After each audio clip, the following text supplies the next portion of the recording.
Obrigado a Deus pela minha vida, pela missão de presidir o Brasil e pela oportunidade de restabelecer a verdade, o que é bom para todos nós. Senhor Presidente da Assembleia Geral, Tirani Mohamed Bandi, Senhor Secretário-Geral da ONU, Antônio Guterres, chefes de Estado, de Governo e de delegação, senhoras e senhores, apresento aos senhores um novo Brasil que ressurge depois de estar à beira do socialismo. Um Brasil que está sendo reconstruído a partir dos anseios e dos ideais de seu povo. No meu governo, o Brasil vem trabalhando para reconquistar a confiança do mundo, diminuindo o desemprego, a violência e o risco para os negócios, por meio da desburocratização, da desregulamentação e, em especial, pelo exemplo. Meu país esteve muito próximo do socialismo, o que nos colocou numa situação de corrupção generalizada, grave recessão econômica, altas taxas de criminalidade e de ataques ininterruptos aos valores familiares e religiosos que formam nossas tradições. Em 2013, um acordo entre o governo petista e a ditadura cubana trouxe ao Brasil 10 mil médicos sem nenhuma comprovação profissional. Foram impedidos de trazer cônjuges e filhos. Tiveram 75% de seus salários confiscados pelo regime e foram impedidos de usufruir de direitos fundamentais como o de ir e vir. Um verdadeiro trabalho escravo, acreditem. Respaldado por entidades de direitos humanos do Brasil e da ONU. Antes mesmo de eu assumir o governo, quase 90% deles deixaram o Brasil, por ação unilateral do regime cubano. Os que decidiram ficar se submeterão à qualificação médica para exercer sua profissão. Deste modo, nosso país deixou de contribuir com a ditadura cubana, não mais enviando para Havana 300 milhões de dólares todos os anos. A história nos mostra que já nos anos 60, agentes cubanos foram enviados a diversos países para colaborar com a implementação de ditaduras. Há poucas décadas, tentaram mudar o regime brasileiro e de outros países da América Latina. Foram derrotados. Civis e militares brasileiros foram mortos e outros tantos tiveram suas reputações destruídas, mas vencemos aquela guerra e resguardamos nossa liberdade.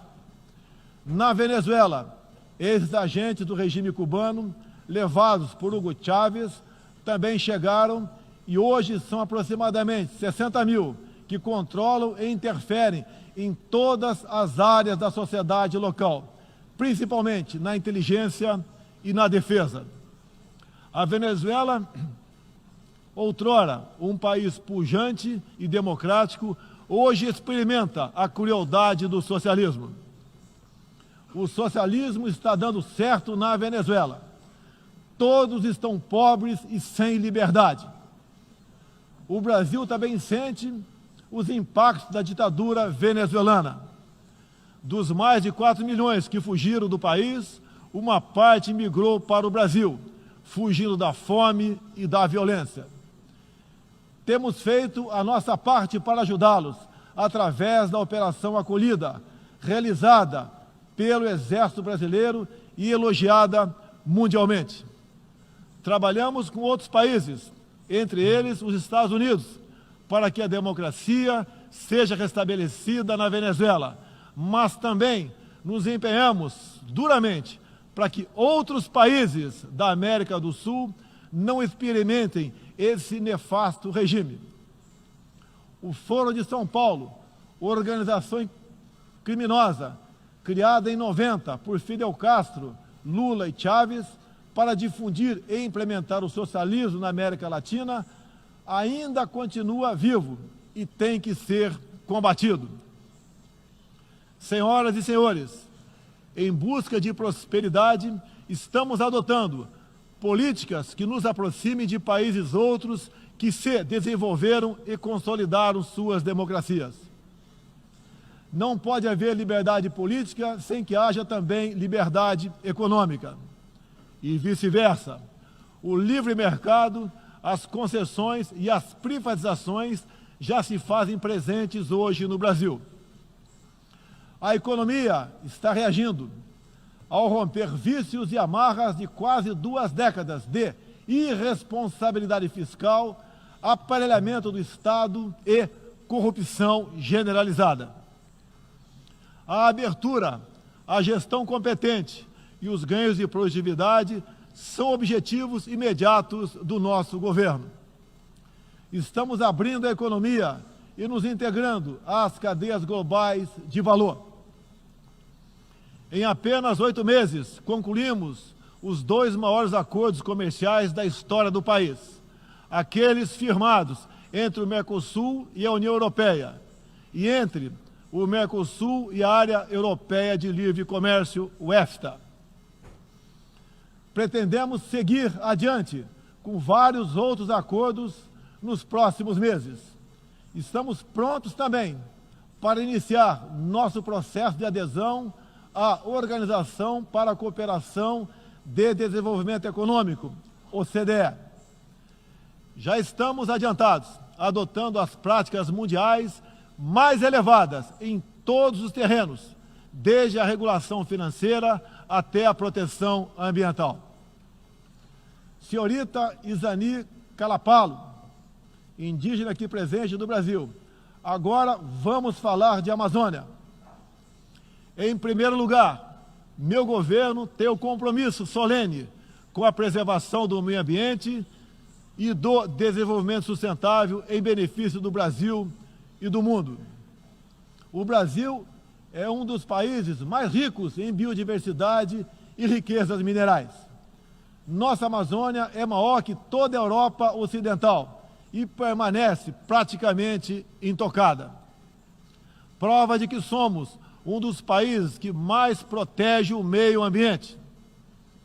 Nessa época do ano, o clima seco e os ventos favorecem queimadas espontâneas e também as criminosas. Vale ressaltar que existem queimadas praticadas por índios e populações locais, como parte de sua respectiva cultura e forma de sobrevivência. Problemas qualquer país os tem. Contudo, os ataques sensacionalistas que sofremos por grande parte da mídia internacional, devido aos focos de incêndio na Amazônia, despertaram nosso sentimento patriótico. É uma falácia dizer que a Amazônia é patrimônio da humanidade e um equívoco, como atestam os cientistas, afirmar que a Amazônia, a nossa floresta, é o pulmão do mundo. Valendo-se dessas falácias, um ou outro país, em vez de ajudar, embarcou nas mentiras da mídia e se portou de forma desrespeitosa com espírito colonialista. Questionaram aquilo que nos é mais sagrado, a nossa soberania. Um deles, por ocasião do encontro do G7, ousou sugerir aplicar sanções ao Brasil sem sequer nos ouvir. Agradeço àqueles que não aceitaram levar adiante essa absurda proposta. Em especial, o presidente Donald Trump, que bem sintetizou o espírito que deve reinar entre os países da ONU: respeito à liberdade e à soberania de cada um de nós.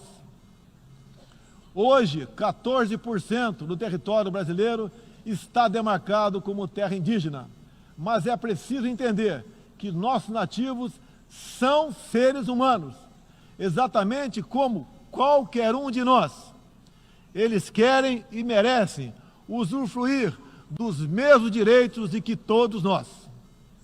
Quero deixar claro, o Brasil não vai aumentar para 20% sua área já demarcada como terra indígena, como alguns chefes de Estado gostariam que acontecesse. Existe no Brasil 225 povos indígenas, além de referências de 70 tribos vivendo em locais isolados. Cada povo ou tribo, com seu cacique, sua cultura, suas tradições, seus costumes e, principalmente, sua forma de ver o mundo. A visão de um líder indígena não representa a de todos os índios brasileiros. Muitas vezes, alguns desses líderes, como o cacique Raoni, são usados como peça de manobra por governos estrangeiros na sua guerra informacional para avançar seus interesses na Amazônia. Infelizmente, algumas pessoas de dentro e de fora do Brasil, apoiadas por ONGs, temem em tratar e manter nossos índios como verdadeiros homens das cavernas. O Brasil agora tem um presidente que se preocupa com aqueles que lá estavam antes da chegada dos portugueses em 1500.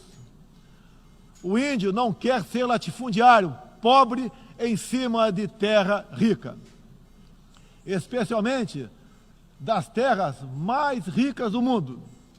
É o caso das reservas Yanomami e Raposa Serra do Sol. Nessas reservas existe grande abundância de ouro, diamante, urânio, nióbio e terras raras, entre outros. E esses territórios são enormes. A reserva Yanomami, sozinha, conta com aproximadamente 95 mil quilômetros quadrados, o equivalente ao tamanho de Portugal ou da Hungria, embora apenas 15 mil índios vivam nessa área. Isso demonstra que os que nos atacam não estão preocupados com o ser humano índio, mas sim com as riquezas minerais e a biodiversidade existentes nessas áreas. E para mostrar aos senhores que não existe uma autoridade única entre os índios, eu quero ler uma carta aqui de grande parte das comunidades indígenas endereçadas para os senhores. O grupo de agricultores indígenas do Brasil, formado por diversas etnias e com representantes por todas as unidades da federação, que habitam uma área de mais de 30 milhões de hectares no território brasileiro, vem respeitosamente perante a sociedade brasileira endossar apoio total e restrito à indígena Isani Calapalo, aqui presente, do Parque Indígena do Xingu, Mato Grosso, que a mesma possa, na Assembleia das Nações Unidas, em Nova York, Estados Unidos, externar toda a realidade vivida pelos povos indígenas do Brasil, bem como trazer à tona o atual quadro de mentiras propagado pela mídia nacional e internacional, que insistem em fazer dos povos indígenas do Brasil uma reserva de mercado, sem fim, atendendo interesses estrangeiros de países que ainda enxergam no Brasil uma colônia, sem regras e sem soberania. O Brasil possui 14% do seu território nacional regularizado como terras indígenas, e muitas comunidades estão sedentas para que o desenvolvimento dessa parte do Brasil finalmente ocorra sem amarras ideológicas ou burocráticas. Isso facilitará o alcance de uma maior qualidade de vida nas áreas do empreendedorismo, saúde e educação. Uma nova política indigenista no Brasil é necessária. O tempo urge. Medidas arrojadas podem e devem ser incentivadas na busca pela autonomia econômica dos indígenas. Certamente que, se um conjunto de decisões vier nesse sentido, poderemos vislumbrar um novo modelo para a questão indígena brasileira. Um novo tempo para as comunidades indígenas é fundamental. A situação de extrema pobreza em que se encontram, sobrevivendo tão somente do Bolsa Família e de cestas básicas, nunca representou dignidade e desenvolvimento. O ambientalismo radical e o indigenismo ultrapassado e fora de sintonia com o que querem os povos indígenas representam o atraso, a marginalização e a completa ausência de cidadania. A realidade ora posta impõe que o mundo, na arena da Assembleia das Nações Unidas, possa conhecer nossos desejos e aspirações na voz da indígena Izani Kalapalo, que transmitirá o real quadro do meio ambiente e das comunidades indígenas brasileiras. Portanto, Izani Kalapalo goza de confiança e do prestígio da liderança indígena interessada em desenvolvimento, empoderamento e protagonismo, estando apta para representar as etnias relacionadas anexas, que são 52. Acabou o monopólio do senhor Raoni. A Organização das Nações Unidas teve papel fundamental na superação do colonialismo e não pode aceitar que essa mentalidade regresse a estas salas e corredores sob qualquer pretexto. Não podemos esquecer que o mundo necessita ser alimentado. A França e a Alemanha, por exemplo, usam mais de 50% de seus territórios para a agricultura. Já o Brasil usa apenas 8% de terras para a produção de alimentos. 61% do nosso território é preservado. Nossa política é de tolerância zero para com a criminalidade, aí incluídos os crimes ambientais. Quero reafirmar minha posição de que qualquer iniciativa de ajuda ou apoio à preservação da floresta amazônica ou de outros biomas deve ser tratado em pleno respeito à soberania brasileira. Também rechaçamos as tentativas de instrumentalizar a questão ambiental ou a política indigenista em prol de interesses políticos e econômicos externos, em especial os disfarçados de boas intenções. Estamos prontos para, em parcerias e agregando valor, aproveitar de forma sustentável todo o nosso potencial. O Brasil reafirma seu compromisso intransigente com os mais altos padrões de direitos humanos, com a defesa da democracia e da liberdade de expressão religiosa e de imprensa. É um compromisso que caminha junto com o combate à corrupção e à criminalidade, demandas urgentes da sociedade brasileira. Seguiremos contribuindo, dentro e fora das Nações Unidas, para a construção de um mundo onde não haja impunidade, esconderijo ou abrigo para criminosos e corruptos. Em meu governo, o terrorista Cesare Battisti fugiu do Brasil, foi preso na Bolívia e extraditado para a Itália. Outros 3 terroristas paraguaios e um chileno que viviam no Brasil como refugiados políticos também foram devolvidos aos seus respectivos países. Terroristas, sob disfarce de perseguidos políticos, não mais encontrarão refúgio no Brasil. Há pouco, presidentes socialistas que me antecederam desviaram centenas de bilhões de dólares, comprando parte da mídia e parte do parlamento.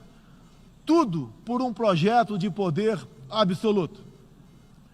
Foram julgados e punidos, graças ao patriotismo, perseverança e coragem de um juiz que é símbolo no meu país, o doutor Sérgio Moro, nosso atual ministro da Justiça e Segurança Pública.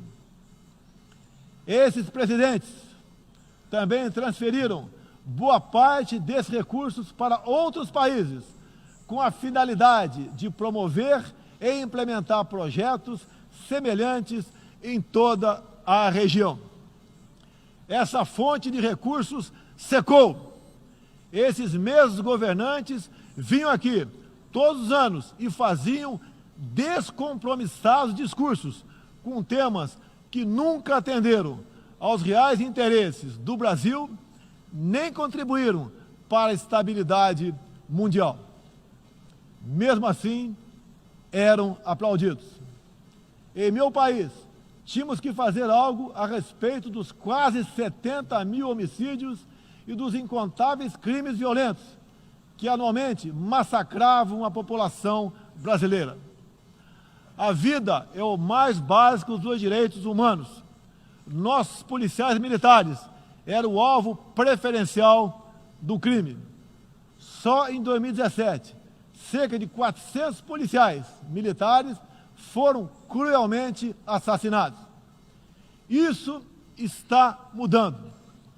Medidas foram tomadas e conseguimos reduzir em mais de 20% o número de homicídios nos 6 primeiros meses do meu governo. As apreensões de cocaína e outras drogas atingiram níveis recorde. Hoje o Brasil está mais seguro e ainda mais hospitaleiro. Acabamos de estender a isenção de vistos para países como Estados Unidos, Japão, Austrália e Canadá. E estamos estudando adotar medidas similares para a China e Índia, entre outros. Com mais segurança e com essas facilidades, queremos que todos possam conhecer o Brasil, em especial a nossa Amazônia, com toda a sua vastidão e beleza natural. Ela não está sendo devastada e nem consumida pelo fogo, como diz mentirosamente a mídia. Cada um de vocês pode comprovar o que estou falando agora. Não deixe de conhecer o Brasil. Ele é muito diferente daquele estampado em muitos jornais e televisões. A perseguição religiosa é um flagelo que devemos combater de forma incansável. Nos últimos anos, testemunhamos em diferentes regiões ataques covardes que vitimaram fiéis congregados em igrejas, sinagogas e mesquitas. O Brasil condena energicamente todos esses atos e está pronto a colaborar com outros países para a proteção daqueles que se veem oprimidos por causa de sua fé. Preocupam o povo brasileiro, em particular, a crescente perseguição, a discriminação e a violência contra missionários e minorias religiosas em diferentes regiões do mundo. Por isso, apoiamos a criação do Dia Internacional em memória das vítimas de atos de violência baseados em religião ou crença. Nessa data, recordaremos anualmente aqueles que sofrem as consequências nefastas da perseguição religiosa. É inadmissível que, em pleno século XXI, com tantos instrumentos, tratados e organismos com a finalidade de resguardar direitos de todo tipo e de toda sorte, ainda haja milhões de cristãos e pessoas de outras religiões que perdem sua vida ou sua liberdade em razão de sua fé. A devoção do Brasil à causa da paz se comprova pelo sólido histórico de contribuições para as missões da ONU. Há 70 anos, o Brasil tem dado contribuição efetiva para as operações de manutenção da paz das Nações Unidas. Apoiamos todos os esforços para que essas missões se tornem mais efetivas e tragam benefícios reais e concretos para os países que as recebem.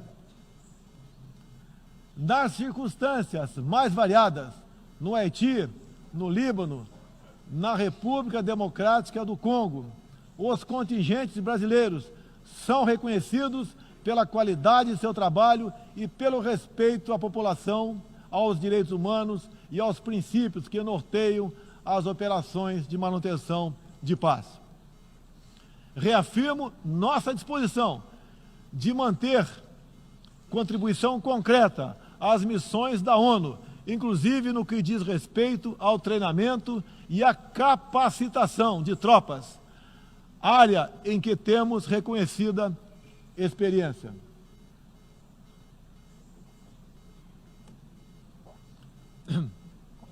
Ao longo deste ano, estabelecemos uma ampla agenda internacional com o intuito de resgatar o papel do Brasil no cenário mundial e retomar as relações com importantes parceiros.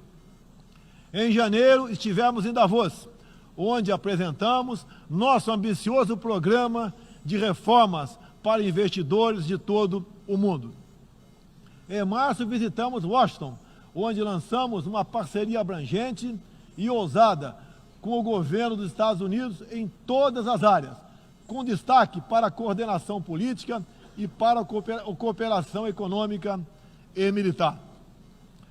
Ainda em março, estivemos no Chile, onde foi lançado o ProSul, importante iniciativa para garantir que a América do Sul se consolide como um espaço de democracia e de liberdade.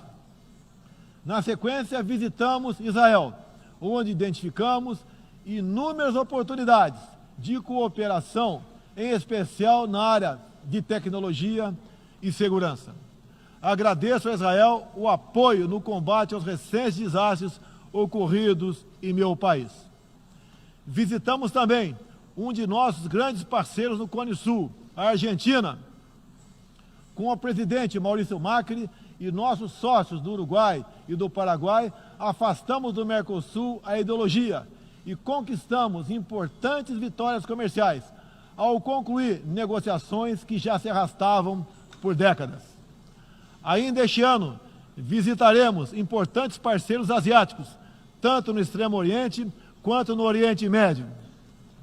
Essas visitas reforçarão a amizade e o aprofundamento das relações com Japão, China, Arábia Saudita, Emirados Árabes e Catar. Pretendemos seguir o mesmo caminho com todo o mundo árabe e a Ásia. Também estamos ansiosos para visitar nossos parceiros e amigos na África, na Oceania e na Europa. Como os senhores podem ver, o Brasil é um país aberto ao mundo em busca de parcerias com todos os que tenham interesse de trabalhar pela prosperidade, pela paz e pela liberdade. Senhoras e senhores, o Brasil que represento é um país que está se reerguendo, revigorando parcerias e reconquistando sua confiança política e econômica. Estamos preparados para assumir as responsabilidades que nos cabem no sistema internacional. Durante as últimas décadas, nos deixamos seduzir, sem perceber, por sistemas ideológicos de pensamento que não buscavam a verdade, mas o poder absoluto. A ideologia se instalou no terreno da cultura, da educação e da mídia, dominando meios de comunicação, universidades e escolas. A ideologia invadiu nossos lares para investir contra a célula máter de qualquer sociedade saudável, a família. Tento ainda destruir a inocência de nossas crianças, pervertendo até mesmo identidade mais básica e elementar, a biológica. O politicamente correto passou a dominar o debate público para expulsar a racionalidade e substituí-la pela manipulação, pela repetição de clichês e pelas palavras de ordem. A ideologia invadiu a própria alma humana, para dela expulsar Deus e a dignidade com que Ele nos revestiu. E, com esses métodos, essa ideologia sempre deixou um rastro de morte, ignorância e miséria por onde passou. Sou prova viva disso. Fui covardemente esfaqueado por um militante de esquerda e só sobrevivi por um milagre de Deus. Mais uma vez, agradeço a Deus pela minha vida. A ONU pode ajudar a derrotar o ambiente materialista e ideológico que compromete alguns princípios básicos da dignidade humana. Essa organização foi criada para promover a paz entre nações soberanas e o progresso social com liberdade, conforme o preâmbulo de sua carta. nas questões do clima, da democracia, dos direitos humanos, da igualdade de direitos e deveres entre homens e mulheres, e em tantas outras, tudo o que precisamos é isso: contemplar a verdade seguindo João 8,32. E conhecereis a verdade, e a verdade vos libertará. Todos os nossos instrumentos, nacionais e internacionais, devem estar direcionados, em última instância, para esse objetivo. Não estamos aqui para apagar nacionalidades e soberanias, em nome de um interesse global abstrato. Esta não é a organização do interesse global, é a Organização das Nações Unidas. Assim deve permanecer, com humildade e confiante no poder libertador da verdade. Estejam certos de que poderão contar com este novo Brasil, que aqui apresento aos senhores e senhoras. Agradeço a todos pela graça e pela glória de Deus. Meu muito obrigado.